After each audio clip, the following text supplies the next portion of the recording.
चीज़ ये कहना चाहता हूँ कि जितना ज़्यादा स्टडी मटेरियल में हम उलझेंगे उतना ही हम पीछे चले जाएंगे।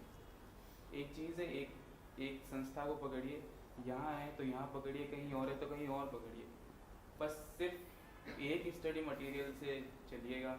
18 सब्जेक्ट होते हैं, डायरेक्ट होते हैं, रेफरेंस बुक होते हैं, केस लॉज होते हैं, हिंदी इंग्लिश ऐसे होते हैं, बहुत सारी चीज़ें होती हैं।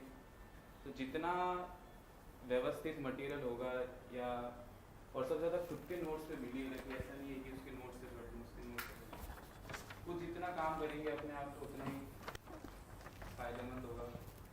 रही बात प्रीलिम्स की, तो प्रीलिम्स तो प्योरली डायरेक्ट ही है।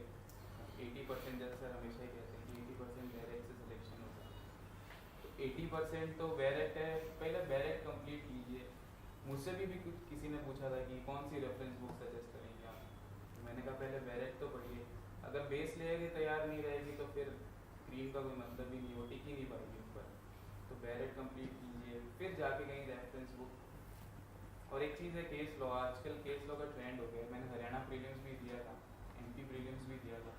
एमपी का मैं प्रीलिम्स हो गया था, दोनों में हो गया था।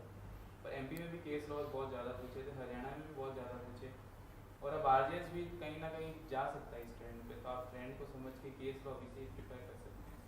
लिस्ट प्रिपेयर कर लीजिए, क्योंकि लास्ट में बहुत मुश्किल हो जाता है। जैसे इस बार मेंस में भी एक केरला हाई कोर्ट का जजमेंट था, मैंने देखा कि वो पॉक्सो का था, उसमें इंडिसेंट का था, उसमें ब्रेस्ट फीडिंग का सर एक क्वेश्चन पूछे, वो हूबहू केरला हाई कोर्ट के जजमेंट का ही एक फैक्ट्स को उठा के रख दिया।